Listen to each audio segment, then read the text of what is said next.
Bonjour tout le monde.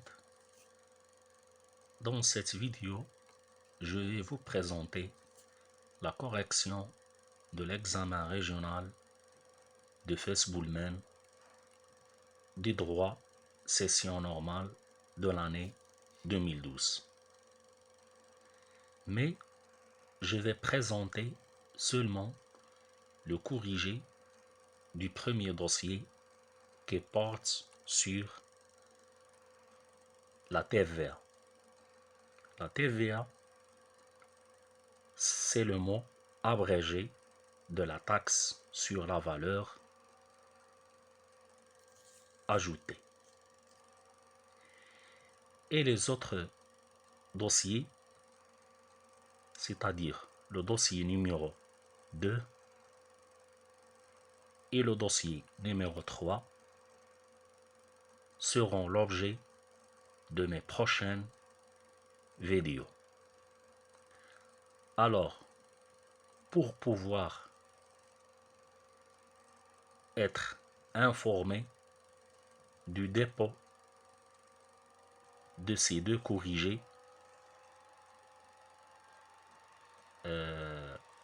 vous devez faire un abonnement à ma chaîne immédiatement et surtout n'oubliez pas de faire des j'aime pour m'encourager de plus à faire autre correction. Avant de commencer l'explication du premier dossier,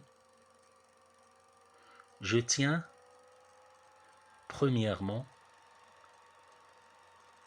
à vous signaler de télécharger l'énoncé de l'examen en cliquant sur le lien de l'adresse se trouvant dans la description. Donc, en cliquant sur ce lien, vous allez sûrement télécharger l'énoncé de l'examen du droit session normale de l'année 2012. Maintenant, je vais vous présenter la structure de cet examen. Donc, vous prenez l'examen. Comme vous voyez, cet examen contient 3 dossiers. Le premier dossier porte sur la taxe sur la valeur ajoutée, qu'on l'appelle brièvement TVA. Le second dossier porte sur l'impôt sur le revenu, qu'on l'appelle brièvement l'IR. Et le troisième dossier traite le droit du travail. Dans ce podcast, on va voir ensemble la correction du premier dossier qui traite la TVA, c'est-à-dire la taxe sur la valeur ajoutée. Mais avant de commencer la résolution de ce premier dossier, je vais vous présenter un rappel détaillé sur la TVA. Ce rappel détaillé va vous donner certainement les outils nécessaires pour pouvoir comprendre le premier dossier. Au premier abord, on va commencer par une définition de la TVA. Qu'est-ce que ça veut dire, la TVA? La TVA, taxe sur valeur ajoutée, est un impôt indirect, général, inclus dans les prix de vente des biens, ou de prestations de services et payé par les consommateurs. Je vais m'arrêter là parce que déjà cette première phrase dans la définition nous donne un ensemble d'informations qui caractérisent la TVA. Et alors, la première caractéristique, c'est que la TVA est un impôt indirect général. La deuxième caractéristique, c'est que cette TVA est incluse dans les prix de vente de biens ou de prestations de services. La troisième caractéristique de la TVA, c'est que c'est qu'il est payé par les consommateurs. Donc, on va expliquer la distinction entre les biens et les prestations de services. Puis, qu'est-ce que ça veut dire, l'impôt indirect?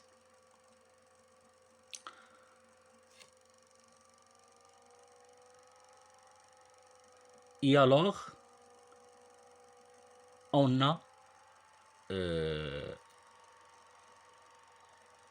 les biens et les services. Les biens sont des produits tangibles, c'est-à-dire palpables, en d'autres sens, touchables, c'est-à-dire les biens, ce sont des produits qu'on touche. Par contre, les services, ce sont des produits intangibles qu'on ne peut pas toucher. Et je vais donner des exemples pour comprendre de plus la différence entre les biens et les services. Donc, comme on a dit, les biens sont tangibles, c'est-à-dire touchables. Ces biens consistent en des produits que l'on peut acquérir, c'est-à-dire on peut les avoir physiquement. Pour les utiliser ou les consommer. Et selon la nature du bien ou produit, il peut être consommé dès la première utilisation. C'est-à-dire, il y a des biens qu'on peut les consommer immédiatement. C'est-à-dire, lors de l'achat, ce bien va être disparu en l'utilisant, bien sûr. Je vais donner des exemples. Par exemple, une boîte de chocolat, c'est un bien tangible. Un kilo de bananes, une boisson gazeuse, etc. Donc, ces biens sont tangibles, touchables, et ils vont être utilisés immédiatement et ils vont être disparus.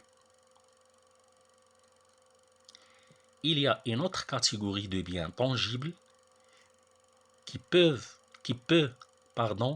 être utilisée à plusieurs reprises, c'est-à-dire plusieurs fois. Par exemple, un stylo, des chaussures, une moto, une voiture, etc.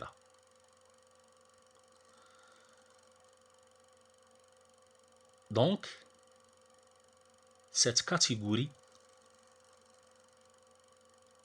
entre dans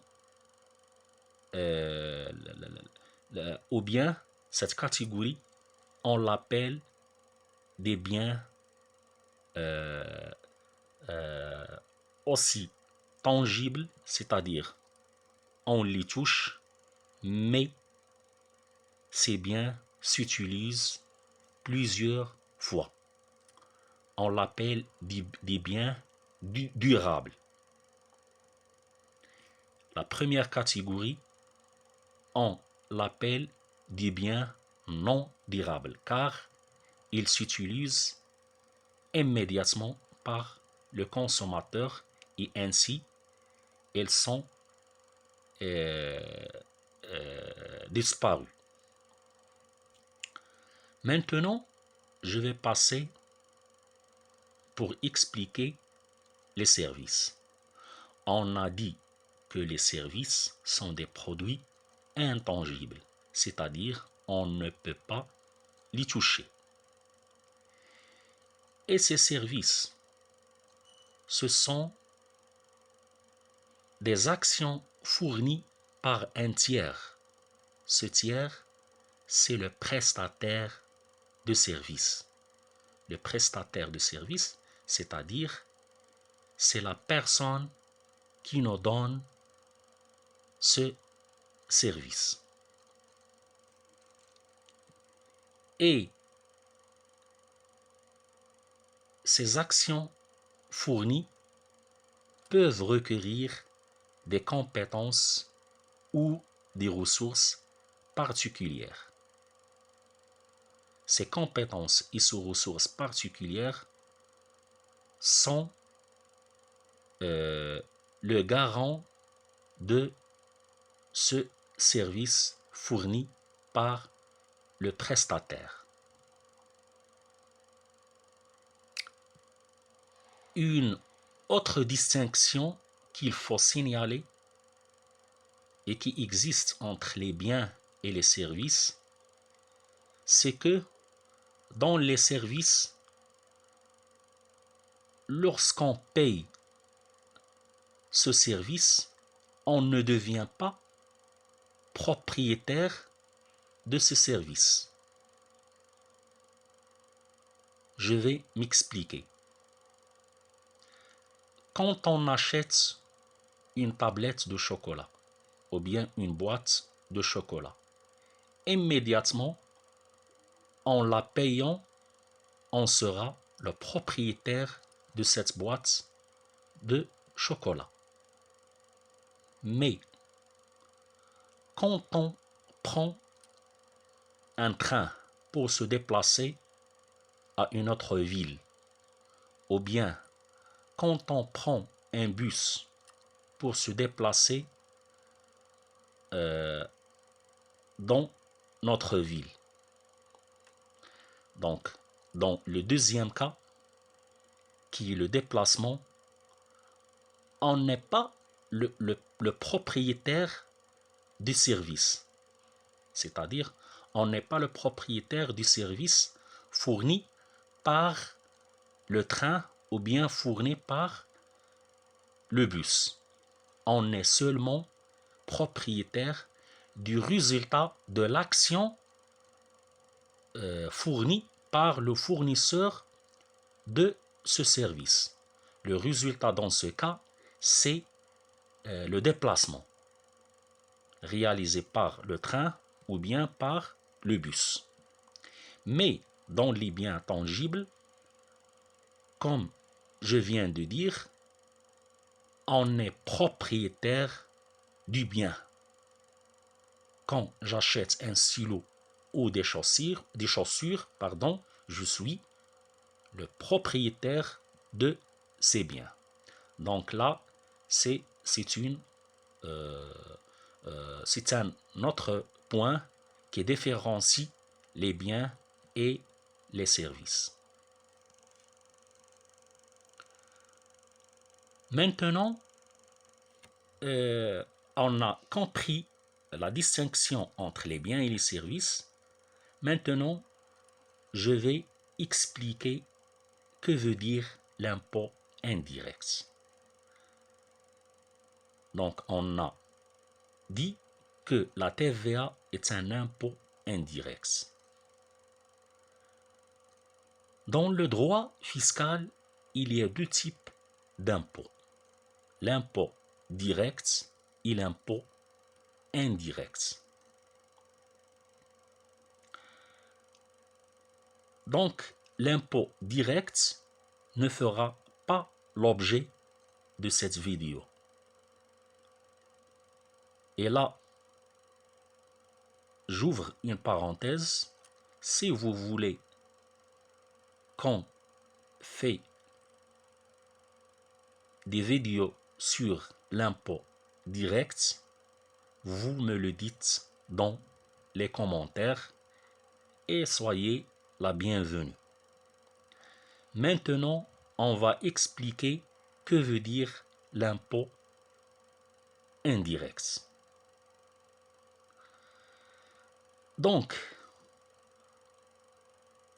immédiatement, je vais vous dire comment savoir qu'un impôt est indirect. On dit qu'un impôt est indirect lorsque le contribuable et le redevable ne sont pas la même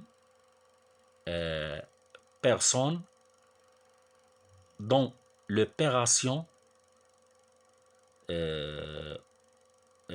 qui a généré cet impôt. Donc c'est ça l'outil qui nous permet de savoir un impôt est-ce qu'il est direct ou indirect. C'est-à-dire, dans l'impôt indirect, le contribuable et le redevable ne sont pas la même personne, contrairement à l'impôt direct, où on trouve que le contribuable et le redevable sont la même personne.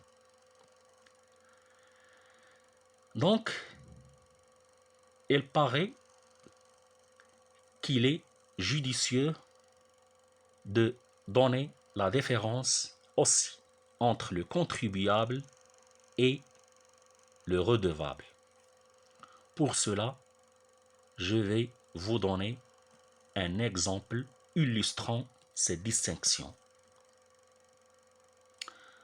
Donc, si vous prenez le tableau qui existe dans le premier dossier de cet examen, vous allez voir que notre entreprise Maroplast a fait des achats et des ventes. L'entreprise Maroplast a acheté un matériel informatique. Ce matériel informatique est un bien tangible et durable parce qu'il va être utilisé plusieurs reprises, c'est-à-dire plusieurs fois, dans un temps considérable. Dans cette opération d'achat effectuée par l'entreprise Maroplast,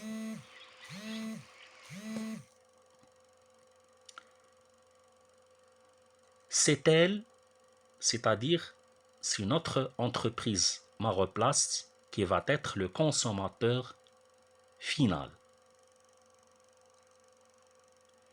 Et du coup, elle va supporter la TVA qui est incluse dans le prix de vente de ce matériel informatique. Mais, en vertu du droit à déduction offert par le Code général des impôts, notre entreprise Maroplast peut récupérer cette TVA. C'est pourquoi on l'appelle TVA récupérable sur immobilisation. Et aussi, nous allons voir ce type de TVA. En outre, notre entreprise Maroplast a acheté des matières premières. Ces matières premières sont des biens tangibles aussi et elles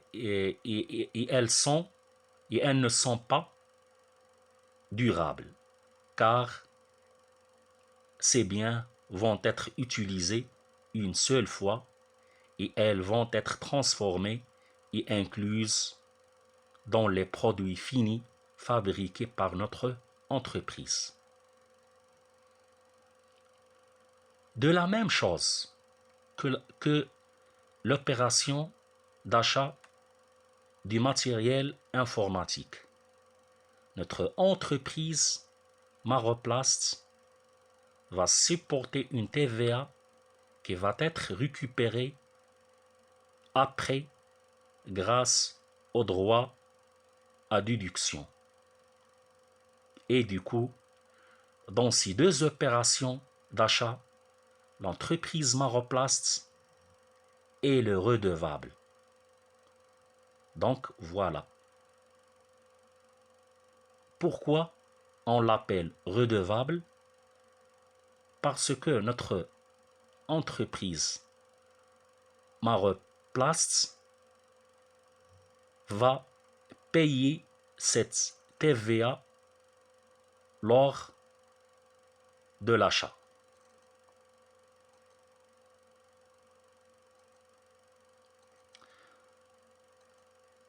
Donc,